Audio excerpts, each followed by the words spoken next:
창세기 11장 8절부터 9절까지 시작. 그래서 여호와께서는 그들을 온 땅 위에 흩어 놓으셨습니다. 그들은 성 쌓는 일을 그만두었습니다. 여호와께서 온 땅의 언어를 그곳에서 뒤섞어 놓으셨으므로 그곳의 이름은 바벨이 되었습니다. 또한 거기에 있던 모든 사람들을 온 땅 위에 흩어 놓으셨습니다. 아멘.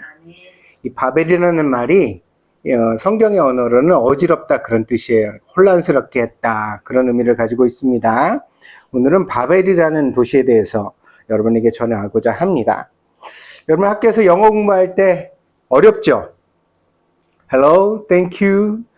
간단한 단어부터 시작해서 외워야 될 단어들이 너무 많습니다. 그래서 아무리 열심히 공부해도 끝이 안 보여요. 특별히 중학교나 고등학교에 가면 영어만 하는 게 아닙니다. 제3외국어도 또 배우게 되거든요.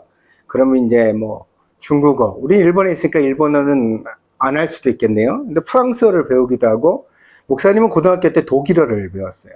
구텐 타, 구텐 모르겐 그러면서 했던 독일어가 생각이 납니다. 그럴 때마다 이런 생각을 해보게 됩니다. 전 세계 사람들이 같은 말을 쓰면 얼마나 편할까? 꼭 그렇게 말이 달라야 할까? 그런데 놀랍게도 성경을 보면 세상 모든 사람들이 아주 옛날에는 같은 말을 썼다고 나옵니다. 전 세계 모든 사람이 전부 같은 말을 사용해서 처음 보는 사람과도 아무 거리낌이나 어려움이 없이 대화를 할 수 있었던 때가 있었다는 것입니다. 할아버지도 이웃나라 사람도 모두 통하는 하나의 언어로 서로 재미있게 대화할 수 있는 그런 시절이 있었다는 것이죠. 그런데 왜 지금 우리는 이렇게 수많은 나라가 생기고 수많은 언어가 생긴 것일까요? 그것은 옛날 사람들이 하나님께 잘못을 저질러서 하나님께 벌을 받았기 때문이라고 성경에 나옵니다. 과연 그 옛날 바벨이라는 도시에서 무슨 일이 일어났던 것일까? 오늘 그 이야기를 우리가 함께 나눠보겠습니다. 노아의 홍수 사건이 끝난 뒤 세상에서는 다시 사람들이 많아지기 시작했습니다. 지난주까지 우리 무지개 이야기를 나눴잖아요. 노아 홍수가 있고 하나님이 다시는 세상을 물로 심판하지 않겠다 약속을 하셨는데, 그때만 해도 노아와 노아의 아들들 가족만 있었거든요. 그래서 세상에 사람들이 8명밖에 없었다고 그래요. 그런데 그 이후로 자손들이 많아지면서 다시 세상에서 사람들이 가득 차게 되었습니다. 이 많은 사람들이 이동을 하다가 살기 좋은 땅을 발견하게 되는데, 그게 시날 평지예요. 여기는 땅이 너르고 산이 없고, 그리고 또 지진도 홍수도 없어서 사람들이 살기 아주 좋았습니다.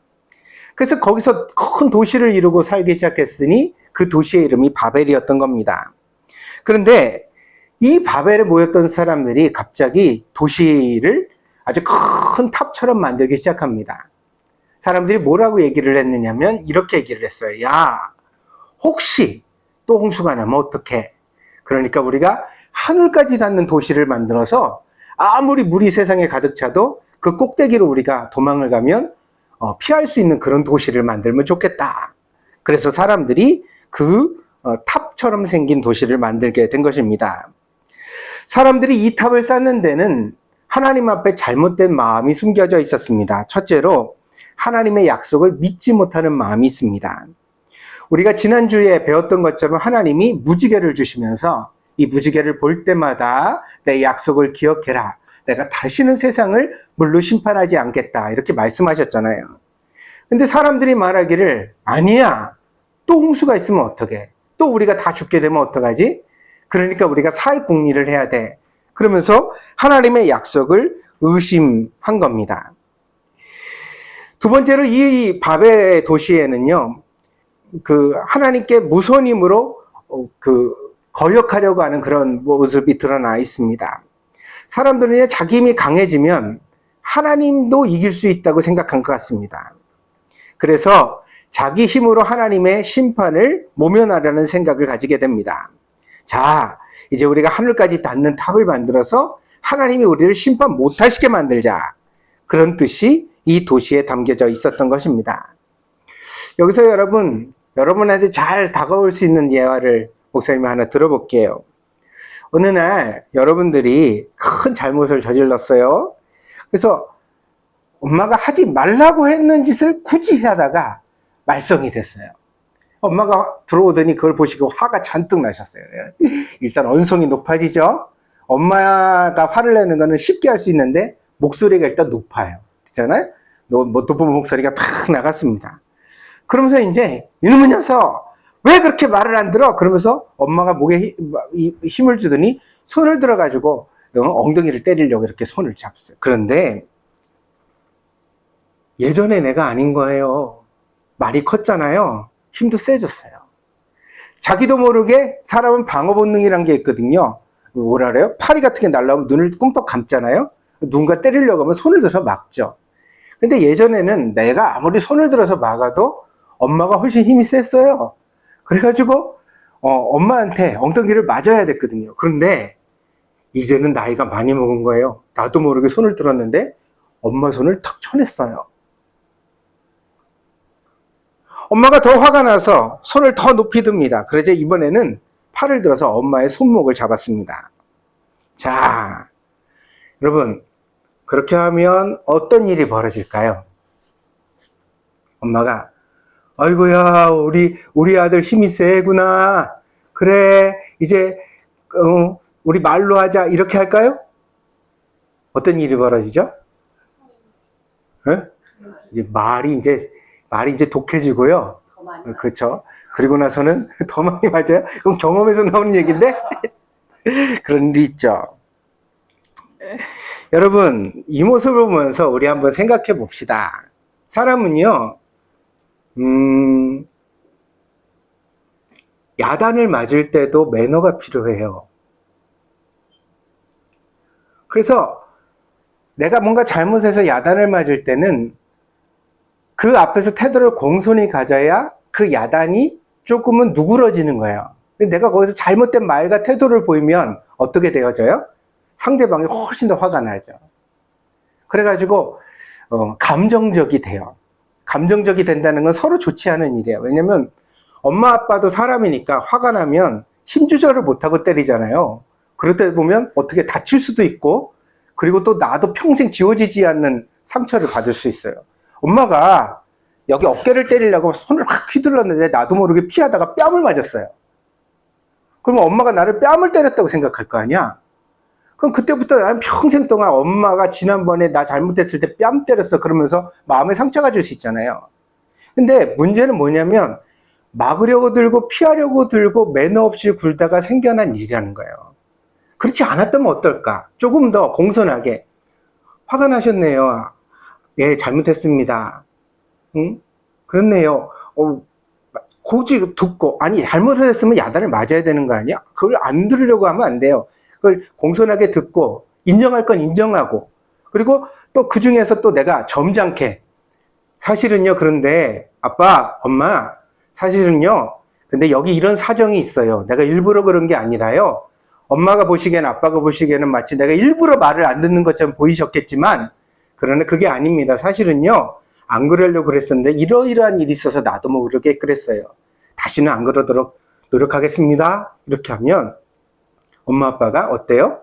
거기다 대고 만약에 막 매질을 하고 막 욕을 하고 그런다면 그 엄마 아빠가 부족한 거죠. 그럴 리가 없어요.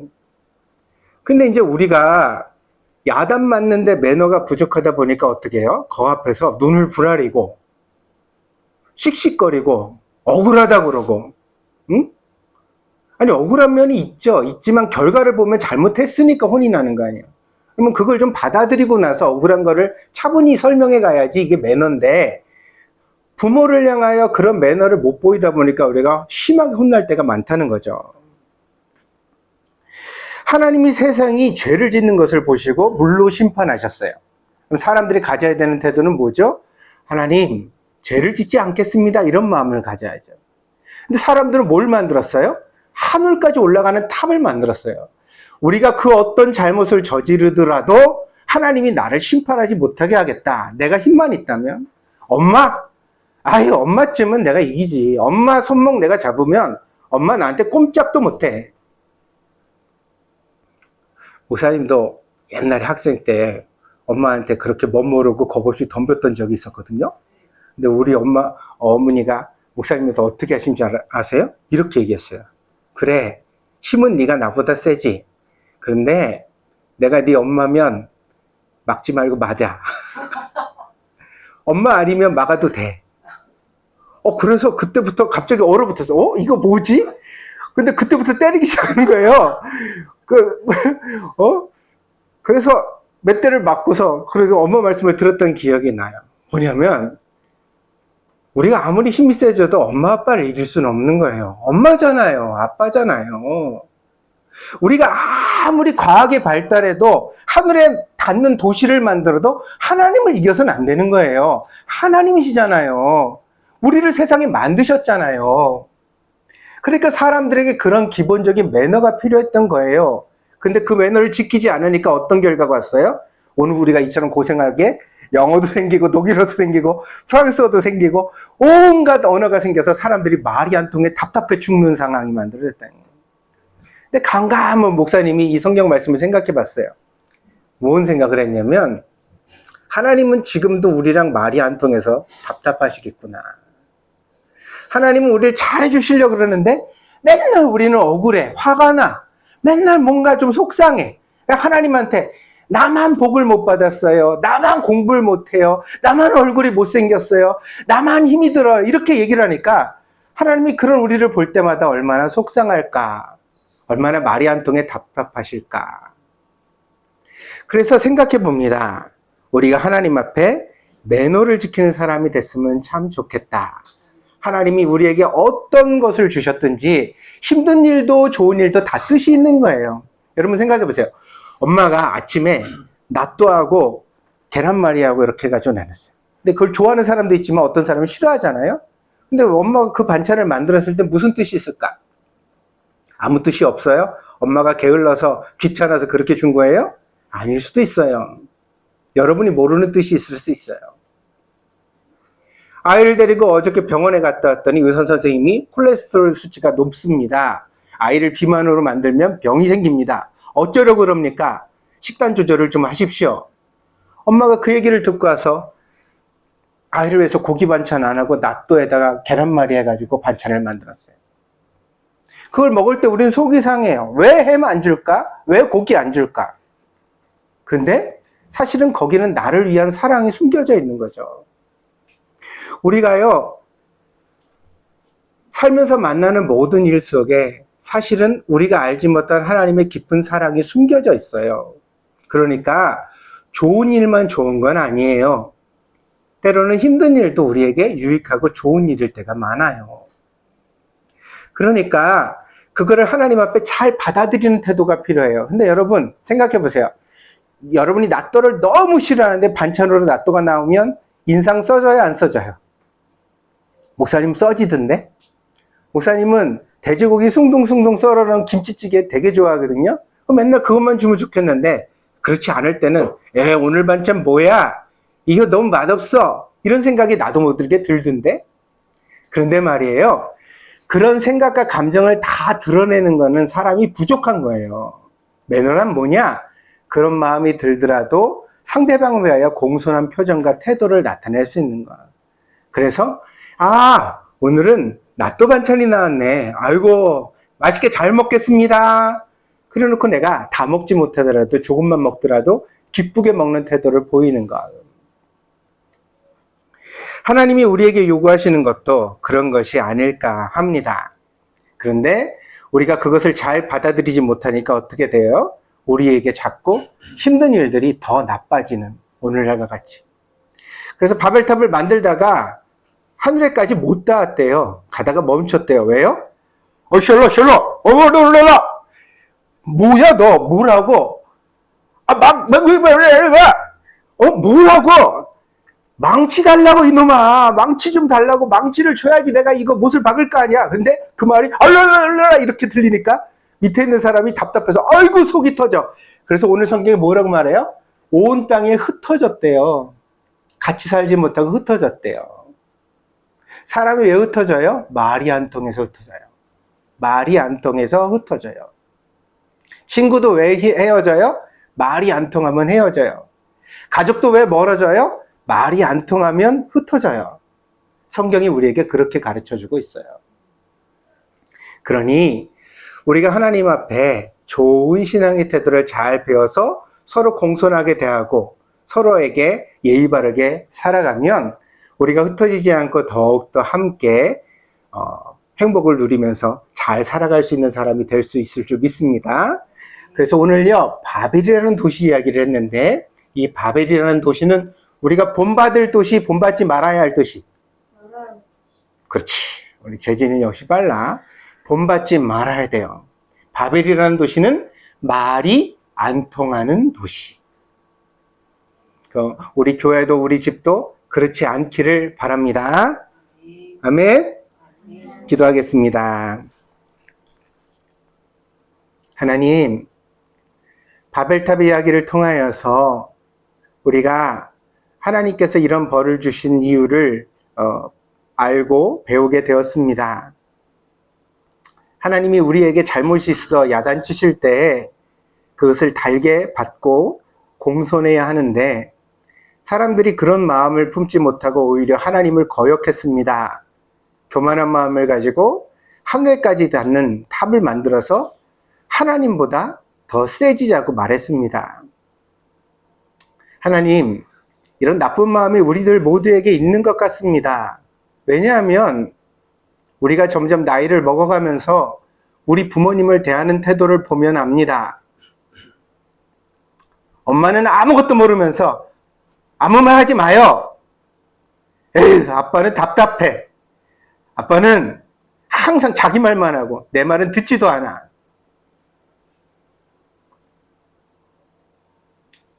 하나님, 우리를 낳아주시고 길러주신 엄마 아빠 앞에서 우리가 이런 마음과 태도를 보이는 것이 과연 옳습니까? 하나님께서 그게 아니라고 오늘 우리에게 가르쳐 주신 줄 믿습니다. 우리가 우리 자신을 되돌아보게 하여 주시고 정말 예의를 갖추는, 하나님께도 예의를 갖추고 부모님께도 예의를 갖추고 또 더 나아가서 우리 친구들에게도 예의를 갖추는 사람이 되게 하여 주시옵소서. 그리하여 우리가 바벨이라는 도시의 사람들처럼 흩어지는 사람이 아니라 함께 서로 하나 되고 서로 사랑하고 서로 더 뜨겁게 함께 모일 수 있는 그런 가정, 그런 교회, 그런 사람이 될 수 있도록 하나님 우리를 인도하여 주시옵소서. 하나님께서 우리에게 은혜를 주실 줄 믿습니다. 감사드리며 예수님의 이름으로 기도하였습니다. 아멘.